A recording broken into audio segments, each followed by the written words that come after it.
Okay, welcome back to part 2 of the new rulebook for a seeker in the Forest of Weir. Um, so for the vacant spot, um, there are three cases. There can be two forest cards on top of it, and then the initiative becomes relevant. So the lowest initiative card replaces the vacant spot, or yeah, it must have an initiative. There can also be a quest card itself instead of the forest card, and that takes the highest initiative, so it goes down last. But it is also possible that there are two vacant spots at the same time, and if you have some imagination, then you can see that this card can go here via initiative, and then this card can replace this. Let me show here. So the 8, make it a bit bigger to highlight the issue. Yeah, so imagine that you blow up the trunk because there is this Arcanoid symbol that can trigger on the forest card with Ouroboros. Then you have no trunk, and you have to go back to two forest tree trunk. Then you have to fill this vacant spot by any of these two cards that have the lowest initiative. So imagine that the 8 goes to the bottom right. The 3 here is also vacant and has to be filled. Now the 6 and the 1 say that the 6 is also the lowest initiative, and it goes back to the trunk. So now the trunk has no vacant spots, but the 8 and the 6 have two vacant spots. Then the 8 you has the lowest initiative of the 8 and the 3. Goes to replace the 6 vacant spot. So you have now two vacant spots, one in the place of the 8 and one in place of the other 8. And this 8 now has no cards immediately above it, so it cannot be filled by anything.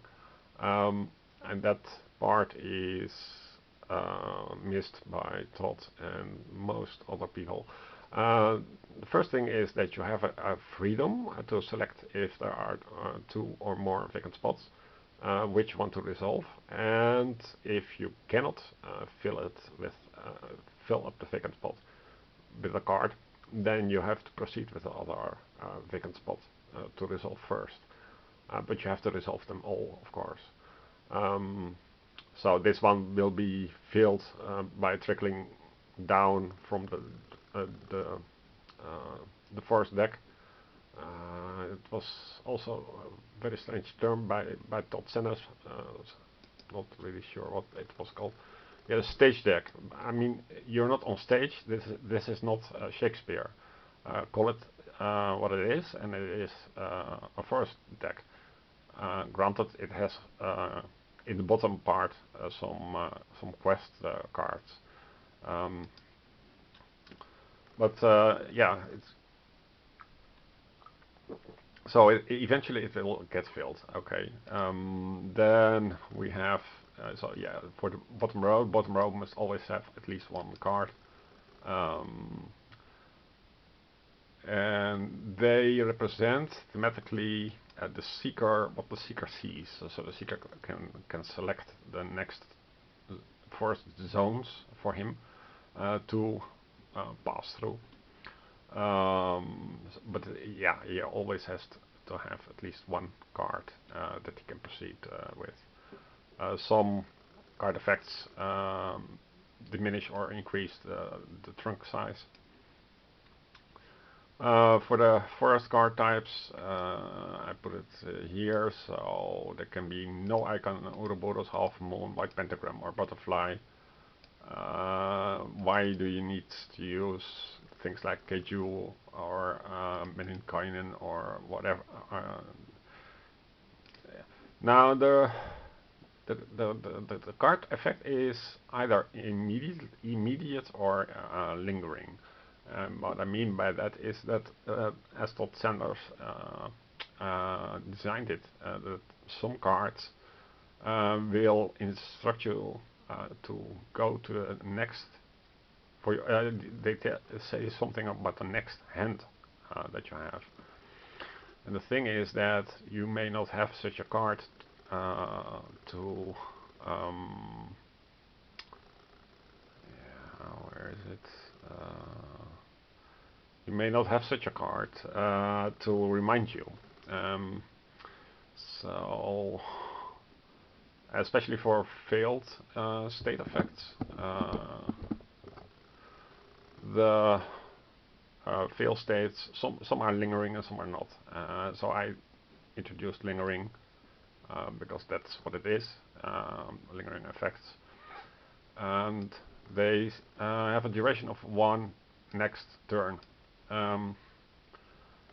If it is empty, you remove the card, it's not lingering at all, then the black pentagram is lingering. So if you draw a forest card with a white pentagram, the black pentagram kills it. But yeah, you need some kind of reminder that you have to watch out for this, and yeah, modify your deck accordingly. Magical objects also lingering. You have to discard a magic object. There were some rule issues, but the cards in your hand are unaffected, which you have already in your hand. But the cards that you draw are subject to this effect.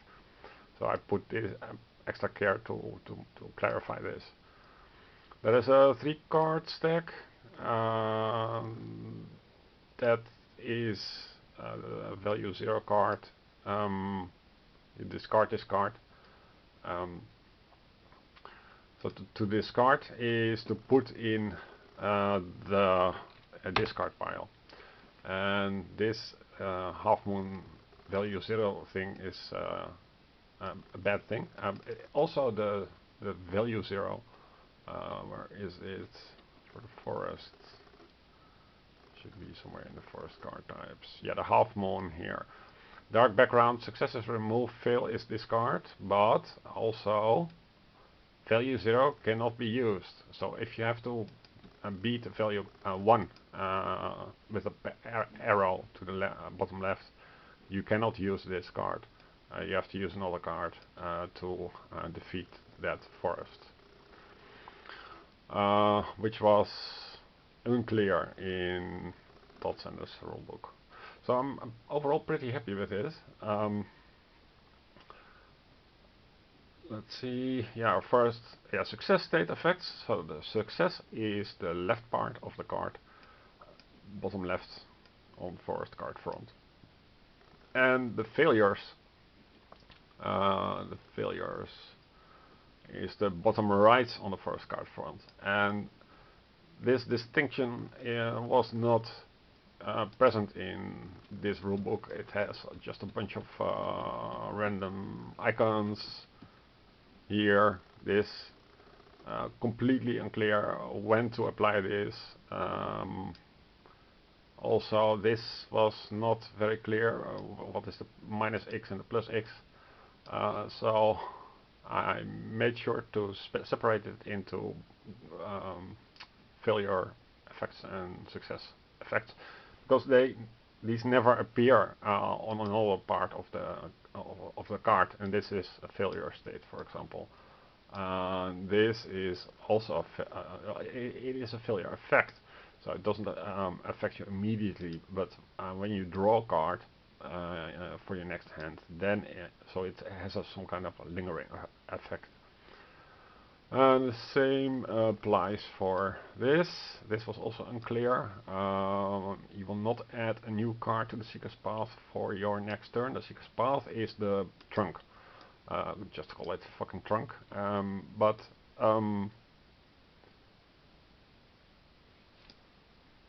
And then yeah, for your next turn, and that is very weird. Uh, what is the next turn? That next turn is the turn ends after you adjusted your hand size, and I think that is a mistake from the designer. Let's see, where is it?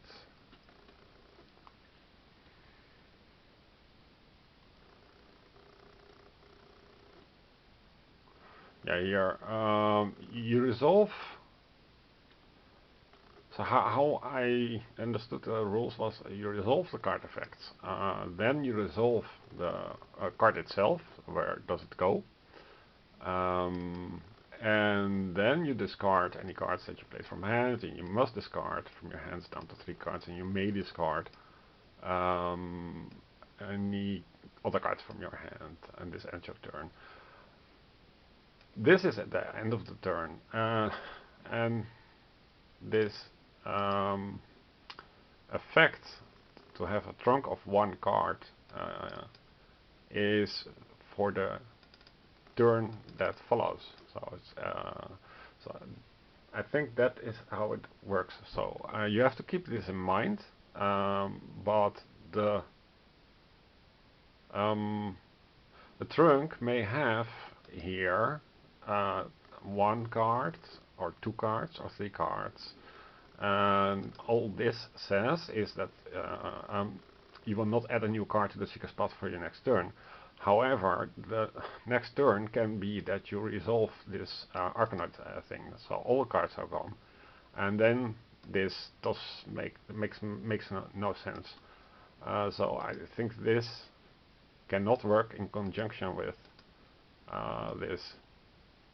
these two. So this should be rewritten. I would say the trunk must have at least 1 card, and aside from that, you will not add a new card. So with a preamble to this.